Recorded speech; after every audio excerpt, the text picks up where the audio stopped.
Assalamualaikum warahmatullahi wabarakatuh.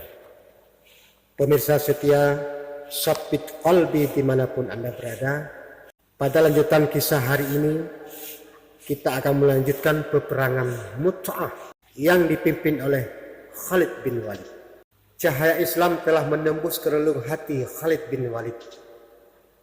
Setelah itu dia benar-benar menjadi pedang Allah di perang Mu'tah. Rasulullah Shallallahu Alaihi Wasallam menunjuk Zaid bin Harisah sebagai pimpinan pasukan. Kemudian apabila dia gugur hendaknya dilanjutkan oleh Ja'far bin Abu Talib, dan apabila Ja'far bin Abu Talib gugur maka dilanjutkan oleh Abdullah bin Rawahah. Pada peperangan Mu'tah itu ketiga-tiganya gugur di medan perang. Akhirnya kaum muslimin mencari orang yang akan memimpin pasukan. Mereka pun sepakat untuk mengangkat Khalid bin Walid sebagai komandan pasukan setelah ketiga orang ditunjuk oleh Rasulullah Shallallahu Alaihi Wasallam gugur. Pemirsa setia Sabit Qalbi yang saya muliakan, pada perang tersebut jumlah pasukan muslimin lebih sedikit daripada jumlah pasukan Romawi. Bahkan jumlah mereka berlipat-lipat lebih banyak. Bagi Khalid tidak ada pilihan lain kecuali menarik mundur pasukannya dengan kerugian minimal. Akhirnya pasukan muslimin mundur dan kembali ke Madinah dengan jumlah korban yang sedikit. Melihat keputusan Khalid ini, para penduduk Madinah menyambutnya dengan celaan dan menjuluki pasukan itu sebagai orang-orang yang lari dari peperangan. Namun Rasulullah Shallallahu Alaihi Wasallam justru menghargai keputusan Khalid. Beliau pun bersabda, sesungguhnya mereka itu akan kembali melakukan peperangan dengan izin Allah, dan sekali-kali mereka bukanlah orang yang lari dari peperangan. Adapun Khalid, dia tetap menjadi pedang Allah yang terhunus. Pemirsa Sabit Qalbi dimanapun Anda berada, setelah perang Mu'tah berlanjut, dilanjutkan dengan perang Riddah. Setelah Nabi Muhammad SAW wafat, tanah yang diinjak oleh kaum muslimin merasa sempit. Orang-orang yang suka bikin onar dan munafik kembali pada kekafiran dan kesesatan mereka. Akibatnya banyak penduduk Arab yang dulunya memproklamirkan keislamannya kini murtad dan enggan membayar zakat.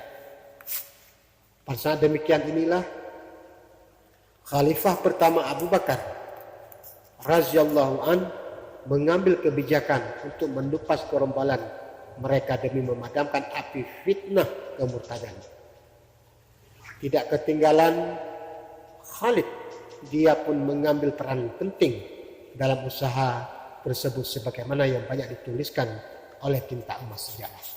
Khalid bergerak bersama pasukannya untuk melakukan penumpasan terhadap Tulaihah al-Asadi, salah seorang yang mengaku sebagai nabi. Tulaihah mempersiapkan 40.000 pasukan untuk menghadapi Khalid dan pasukannya. Pecahlah pertempuran sengit dan kaum muslimin bertempur dengan gagah berani.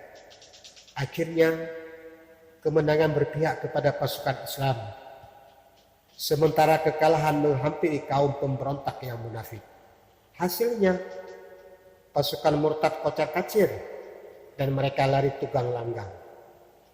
Akan tetapi Khalid beserta pasukannya berhasil mengejar mereka hingga terlaksanalah apa yang menjadi perintah Khalifah Abu Bakar radhiyallahu anhu. Selanjutnya Khalid bersama pasukannya mengarahkan langkah kaki mereka menuju tempat Malik bin Nuwairah, salah seorang yang memprovokasi penduduk agar tidak membayar zakat. Setelah membunuh Malik bin Nuwairah, Khalid memperistri jandanya. Hal inilah yang sempat membuat Umar sedikit berang melihat ulah Khalid, sehingga dia meminta Abu Bakar radhiyallahu anhu memecat Khalid. Akan tetapi Khalifah Abu Bakar menolaknya. Demi Allah, aku sekali-kali tidak akan menyarungkan pedang yang Allah telah menghuluskannya untuk memerangi kaum musyrikin. Pemirsa setia channel Sabit Qalbi yang saya muliakan dimanapun Anda berada. Perkara yang muncul tidak hanya berhenti sampai Malik bin Nuwairah atau Tulayyah al-Asadi, tetapi ada yang jauh lebih besar dan kuat pengaruhnya, yaitu Musailamah al-Kadzab.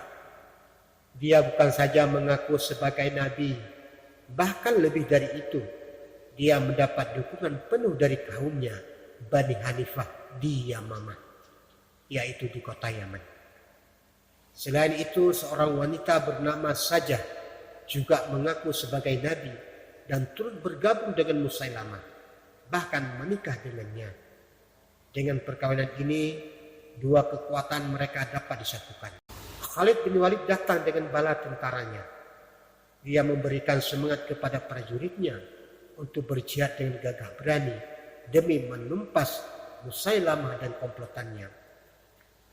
Akhirnya, kaum muslimin berhasil memenangkan pertempuran, meskipun sebanyak 2.000 pasukan muslimin gugur sebagai syahid dalam pertempuran itu, yang sebagian mereka adalah penghafal Al-Quran. Sedangkan korban tewas di pihak Musailamah sebanyak 10.000 jiwa. Dengan berakhirnya penumpasan Yamamah tersebut, berakhir pula misi penumpasan kaum murtad di Jazirah Arab. Tak henti-hentinya kaum muslimin memanjatkan syukur kepada Allah Subhanahu wa taala atas padamnya api fitnah itu. Itu semua berkat jasa panglima perang yang bijak, yaitu Saifullah al-Maslul atau pedang Allah yang terhunus, yaitu Khalid bin Walid bin Mughirah. Kesempatan saat ini, inilah yang dapat kita kisahkan. Insya Allah ke depan kita sambung lagi. Saya akhiri.